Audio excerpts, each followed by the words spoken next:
Hey guys, welcome to Jet Central here on Jets TV. Coming to you live from my Week 5 picks from location as usual. Got my Mark Sanchez tee on.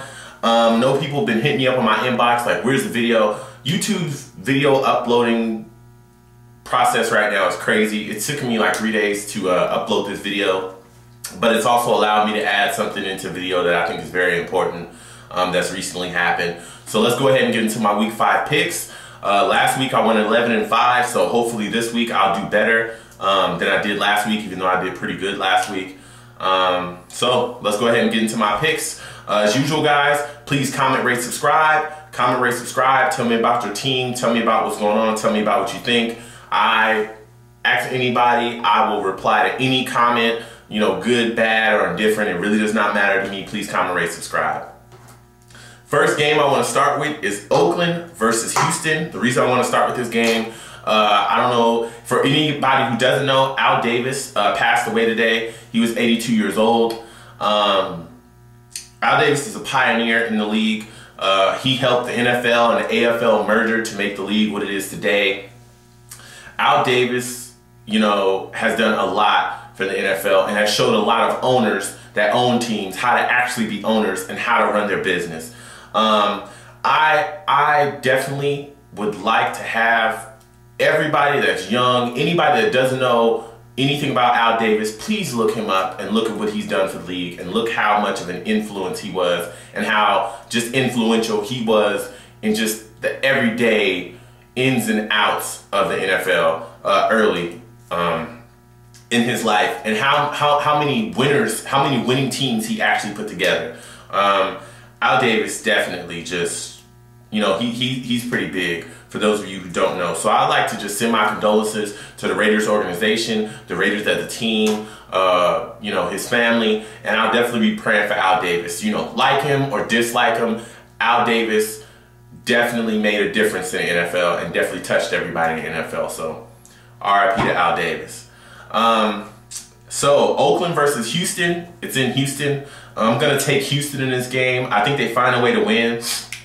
I think late in the game they're going to be able to run the ball. I think Foster's too talented of a running back to kind of be held down. And Houston looked really good running the ball last week against Pittsburgh, who really doesn't give up many rushing yards. I could see Oakland being very competitive and fighting in this game. I could definitely see McFadden kind of making moves, but Houston's defense is vastly improved from what we knew last year. And I think this is going to be the game where their defense has to shine. Houston's going in there without Andre Johnson. And I think that's definitely going to make a difference from, you know, to what they do offensively. But I definitely don't see Houston just getting stomped in this game. So I'm taking Houston. Tennessee at Pittsburgh. I'm going to take Pittsburgh. I know that, you know, Ben Roethlisberger offensive line just doesn't block, but I can't see Tennessee really having some wild pass rushers that just get after Ben Roethlisberger. Ben Roethlisberger is also going to be playing in a boot. But I can definitely see Mike Wallace, and, you know, I think Pittsburgh may be able to run the ball against Tennessee too.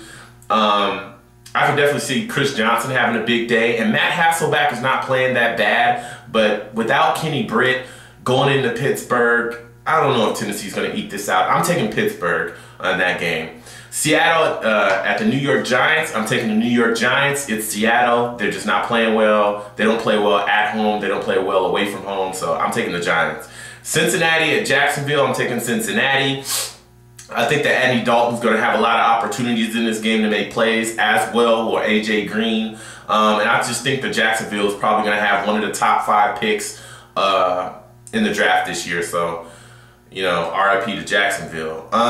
New Orleans at Carolina. I'm taking New Orleans over Carolina. I think that Carolina definitely offensively may be in the game, but their defense is horrible. And I just think that if you give Drew Brees enough chances and enough opportunities to take over a game, then that's exactly what's going to happen. And I think that it could possibly actually turn into a shootout, but I'm just going to take New Orleans if that happens. Philadelphia at Buffalo. I know Buffalo plays tough at home. They've at least been playing tough at home this year, but I think that Philly's going to take this game. I think this is the game where Philly says, you know what, we're tired of losing. It's get up or shut up. It's put up or shut up. and we've got to win this game. We got to do what we have to do to turn this ship around before we're, in over our heads. I think that Philly finds a way to win this game. I'm not saying it's going to be easy, but I'm not a true believer right now in Buffalo. I know they've played a lot of big games. They beat a lot of big teams, or they beat a couple of big teams, or a couple of decent teams. They beat the Patriots, and they also beat the Raiders. But I've seen Buffalo do this before. I've seen Buffalo start 4-1. I've seen Buffalo start 5-2 and just fold down the stretch. So I need to see them beat one more team before I say, you know what? Okay, Buffalo, you're making some moves here. So I'm gonna take Philly in that game. Kansas City at Indy, they're both bad teams. One's a bad team because Peyton isn't here, and one's a bad team because they're a bad team. But I'm gonna take Kansas City. Indy had a lot of injuries last week against Tampa Bay to a lot of key guys, a lot of, anybody that saw that guy's ankle turn around, spin around on his body, that defensive lineman that got hurt for Indy, it was a bad injury. They lost a lot of key guys in that game, and I just think that they're just kind of mentally beat up. I can see Curtis Painter making some plays. I can see Dwight Freeney and Mathis just getting loose. But I just think at the end of the day, Kansas City is going to end up making more plays. But I definitely think it's going to be a close game. Arizona and Minnesota, I think Minnesota takes this game. Arizona cannot stop the run. Arizona cannot stop the pass. Arizona's defense is just horrible. Larry Fitzgerald, I can see him getting loose. But I just think at the end of the day, Minnesota takes it if they don't give up a lead in the fourth quarter like they've been doing all year. But I think they just have to take this one. So I'm taking Minnesota. Tampa Bay at San Francisco, I'm taking San Francisco. Tampa Bay struggled last week with Indy. And I think that San Francisco's been playing really well. I think if Alex Smith continues to play like he's been playing, I think San Francisco takes that game. San Diego at Denver, I'm taking San Diego. Denver I don't care, it's Denver. Green Bay at Atlanta, I'm taking Green Bay. I think Matt Ryan's going to play really well, but I think that Aaron Rodgers is going to play better. Aaron Rodgers is just putting up mad numbers right now, and he just does not care about what anyone's saying. He's throwing the ball heavy. Brett Favre took some shots at him earlier this week. Well, I don't think he really took shots at him. I thought it was a very gracious comment. Brett Favre just basically said, he thought that Aaron Rodgers, would win a Super Bowl earlier than when he won it. I didn't really think it was a shot, but everybody else seems to take it as a shot, so whatever. Aaron Rodgers is going to make plays, and I think this week they take care of Atlanta. But I think that could be a close game too. Chicago at Detroit, I'm taking Detroit. I think that Chicago is going to have their hands full with Calvin Johnson and those other receiving, or the tight end that they also have, Brian Pettigrew, there in Detroit. And I think Chicago's offense just is not built for what they're actually trying to do at all. I think that Matt Forte can end up running for a lot of yards. Detroit does have a lot of problems slowing the run down late in games. But I think Detroit takes it. And last but not least, the Jets versus New England. I'm taking New England in this game. I know a lot of people are going to say, oh, what are you doing? You're a Jets fan, blah, blah, blah. I don't care. This is unbiased sports talk. I do not think we're going to beat the New England Patriots this week. I think our offensive line is just in disarray.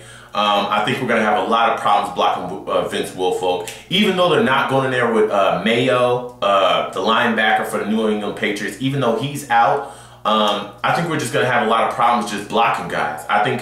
And not only that, I think that offensively the Patriots are going to do a lot of things to us that are just going to absolutely confuse us. The Jets have problems.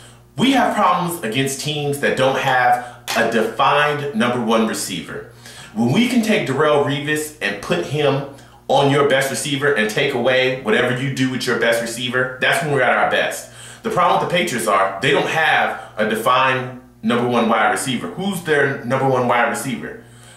They spread the ball around. They give it to those two big tight ends, Gronkowski and Anthony Hernandez. They throw to Wes Welker every now and then. I think we're going to have fits trying to stop them offensively. And they run the ball fairly well too. I think that if we put Cromartie on Wes Welker's going to have a big day. Cromartie lacks technique. And I think that what we're going to probably end up doing is putting Darrelle Revis on Wes Welker, and I think that Gronkowski and Hernandez will just have a day. I think that offensively, we're not going to be able to block them. They're going to attack Colin Baxter or whoever we have at center, and we could end up having a really bad day offensively like we did against the Baltimore Ravens. But I think that if we do end up protecting Mark Sanchez, that we do definitely have a shot to win this game. We've got to get back to running the ball. We've got to get back to pound, ground and pound. That's how this team was built. And I think that if we don't get back to ground and pound and actually get back to what we do offensively, our offensive identity, and don't get away from that, then we definitely have a shot in this game. But as far as from what I saw last week against Baltimore, and from what I've seen so far in this season, we're going into New England where Tom Brady is putting up a bunch of points on people and not looking back. He's looking real nice this season. I don't think we get blown out. That's not what I'm saying. I definitely don't think we're going to get blown out. But I definitely do think we could lose by a touchdown or more. Maybe 2 touchdowns, maybe 10 points, touchdown and field goal, something like that. But we're definitely not going to get, stoned. So this is the first time in the season I'm picking against the Jets, but I'm definitely saying that we have a chance. So hey, this is Unbiased Sports Talk. As usual, guys, please comment, rate, subscribe, guys. Comment, rate, subscribe. Definitely, again, I read all comments. Go Jets. I got my Mark Sanchez tee on here. Go Jets. As always, guys, this is Jet Central here with Unbiased Sports Talk. Thank you, guys, and I'll see you later. Peace.